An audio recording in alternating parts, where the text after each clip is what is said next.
and are not wanting to get back and are saying that if you want us to go back, please, you will not take any further development action on your side of the border. Now that is absolutely bizarre. We have every business to develop our own infrastructure to the level that they have. Anyway, let's leave that for a moment. Today the timing is such that we should not fall into the trap of the Chinese. The Sun Tzu teaching itself says, don't do what the enemy wants you to do. Do things what the enemy does not want you to do. If you react militarily immediately to this intrusion of 10 kilometers by 30-40 people, you're going to have a problem. At the same time, we have to show an aggressive and a good strength. And to that extent, I am aware, Shankar Prasad, I'm aware that equal number, if not larger number, of Indian troops are already there and are facing the Chinese. If they have 4 to 5 tents, perhaps we have 10 to 12 tents, just 150 meters away. And therefore, there is no weakness being displayed by the troops in contact, but at the same time, we have to look at the strategic perspective and take an action when it is correct militarily and diplomatically to do that. And that particular exercise is being undertaken by the China Study Group, where the DGMO and the Vice Chief are present. Okay, two views emerging. One second. KC Singh, please, before that. Arnab, just to put it in perspective, we've had the special representatives talks. 15 rounds have taken place. They were basically established to settle the border issue. Yes. The talks last year was stalemated. It was quite clear that the Chinese were dragging their feet. Yeah. They were not willing to move forward, even though in 2005, the basic principles for settling the border had been established. That is when we were moving closer to US, a civil nuclear deal was getting negotiated. Yes. The Chinese were then willing to accommodate. True. When they found that your deal is final, that you've moved towards the high table, Americans have even said you should be a member of the Security Council, they've tightened the screws on this side. You've had also a leadership change. When the new president took over, he came up with 5 points. Xi Jinping, almost like the punch shield. And amongst them was to maintain stability and status quo on the border. Now, to upset it so quickly, it is true that along the line of actual control, patrols have been going back and forth. So what are the limits, what you thought were your perceived limits? So what should we do now? We realize that they are following a twin approach. Okay, one is approach of talking to you, engaging with you, have to do confidence building measures, etc., and then completely violating the spirit of last point, you have to do 3 or 4 things. With their actions. One is their Prime Minister's coming. Now, Prime Minister doesn't deal with security or with foreign policy, he deals with economy. To say that visit will go along, nothing will happen to it in public, you can say that. But essentially, they are sending him to deal with areas they are interested in, which is your market. Now, you have to subtly convey it that that will not be available if this is going to be the behavior on the border. Secondly, yes, ramp up your presence there. Nobody is saying declare war on China or forcibly evict them, but certainly ramp up your presence there. Right. Thirdly, increase your contact with all the other countries from here. In fact, PM should have picked up the phone and talked to Prime Minister Abe. They're old friends. And the very fact of suggestions which I want to go back to Alka Acharya, and very suggestions which you make. Why has the Prime Minister not spoken to Prime Minister Abe? We have a common problem with China. Maybe they have a problem. We have a problem. At this stage. We are scared. We are taking what is essentially appeasement. The contrary thing to appeasement is not war. I think what we are saying is you must balance your relationship. You must contain China. And you must take steps to tell them that if they do anything, then they're countermeasures. So, Alka Acharya, what the point of view here is that if they are escalating it militarily, India should escalate it also in 3 ways, according to KC Singh. 1, linking it to trade and their expectations of India. 2, increasing the military presence, which I presume you're also talking about saying no to all this rubbish from their side about stopping our infrastructure work. And 3, he says, building a diplomatic ring against China. These are the 3 options KC Singh believes we should now explore, given their intransigence through the entire week. And one more, call off the Defence Minister's planned visit. Call off the Defence Minister's planned visit. So both the gentlemen on this side believe it is time for us to escalate it, or at least threaten using these 4 options. You want to add a 5th before I go back to? Yeah, Arnab, the fact is that what do we have an army for? You have an army to guard your country's territorial integrity. On one side, we are all crying ourselves hoarse, saying that Indian territory has been transgressed. And then you're not giving the army even permission to eyeball them and browbeat them into probably moving back. And you're saying all orders will come from Delhi, and Delhi is surrounded by a bunch of people who are pacifists, who are hanging on to tired dictums of non-alignment. This doesn't work. The world's moved on from Bandung. I think it should be fair to give Alka Acharya as much time as we've given to the three of you. The point being made here is act to tell the Chinese that, listen, we are not pushovers. Alka Acharya, your response to three gentlemen. Look, the fact that you take a position on continuing with the dialogue to sort out a situation does not mean you are appeasing or you are pacifist. Just as it was said that asking for a tough position does not mean that you're asking to go to war. Similarly, asking for dialogue does not mean you're appeasing. Now, my point is that by taking 1, 2, 3, 4, 5 measures, you are ratcheting up the tensions to a point where how do you climb down? Do you have the wherewithal to say, okay, let's take a line of action and take it to its logical conclusion? Because in truth, you will have to be prepared to take it to that point where you will... One of the gentlemen here will respond to you. 1 minute. She says that, you know, you want to ratchet it up? Fine. 1 minute. But she throws a question back at you. She says you ratchet it up if you know you can take it to its ultimate conclusion. No. If you're essentially weak... if you're essentially weak...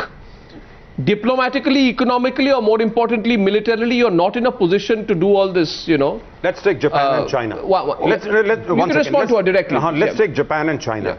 The Japanese factories were attacked in China. Yes. Japanese ambassador's car was attacked. Yes. But they've not gone back. They said these are barren islands. They are not their boundary. They're barren islands given back to them by the Americans. So what's your point to her? My point is that the Japanese in fact is ratcheting up the nationalism in Japan, and it's for China to take a call. Do you want an aroused Japan with its militaristic past coming back by behaving the way you are behaving, or are you going to be accepting laws of the seas, principles on which they are settled, and the 2005 principles for settling the border? So what he's telling you is, in turn, that it's not a question about, you know, a parity in military terms or strategic terms. It's a question of declaring our intent. Yeah. And of realizing that we might not be alone in the world in wanting to take on China. Alka Acharya. Look, on the one hand, we have a situation which requires bilateral settlement. Sure. I don't think that anybody here, and these are all learned gentlemen here, have any doubts about the fact that this border problem that boundary issue that we have with them has a lot of problems on either side. It's not as if we have is the Indian position on the boundary absolutely clear and unequivocal in terms of its evidence and claims? No, it is not. Is the Chinese? No, it is not. Now, the point I made about ratcheting up the tensions is that then you are holding this entire edifice which has been created over the past 2 decades to ransom. That can't become a trap.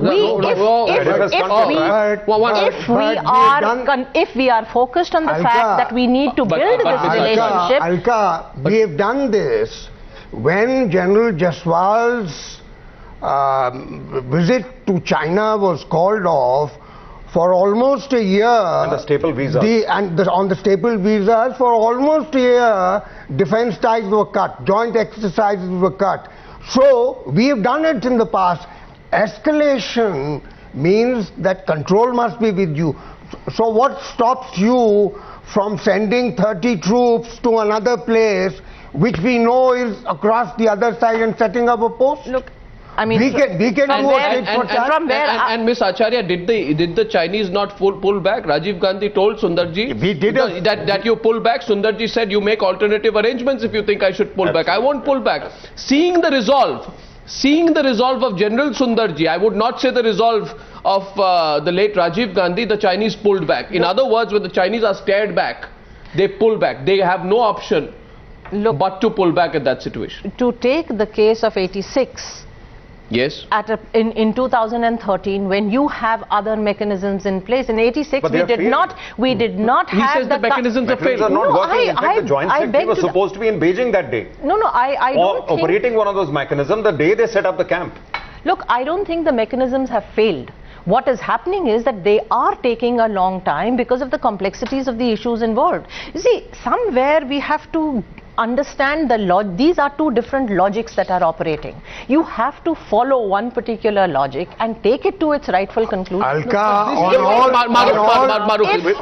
with respect, I mean, I have great respect for your intellectual understanding after Maruf, please. Sino-Indian issues, but 3 quick points. A, if there is a disconnect between what Beijing wants done vis-a-vis India and what the ground commander on the ground is doing, then we should look at this purely as a tactical adventure which we should deal with.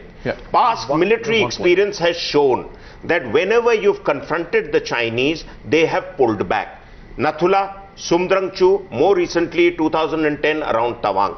So when we've had military commanders who've gone on and got on with their job, the Chinese Chinese army, despite all the hype, is not a battle-tested army. The only last time they went to test their abilities against Vietnam, and they got a bloody nose. And the final point is, China, you are talking about mechanisms working. Since 2008, China has gone around on ground to say there's only 2,000 kilometers of a border that is recognizable. 4,000 kilometers plus that India claims is not even acceptable. Why would we? So if we are to be reasonable, forward, or we are moving backwards? If we are to be reasonable, I'm coming back to you, Alka in a bit, because I want to go to Shankar Prasad. If we are to be reasonable, if the responsibility of this process is on both our shoulders, then, and if there's a system of parity, they want us to scale down activities on our side of the LAC. Raise it in the mechanism. Then we say, no, raise it in the mechanism. Put it in the mechanism that China should also scale down its activities on its side of the status quo. You do not. May I ask, when the Chinese were building what you say infrastructure, did India protest?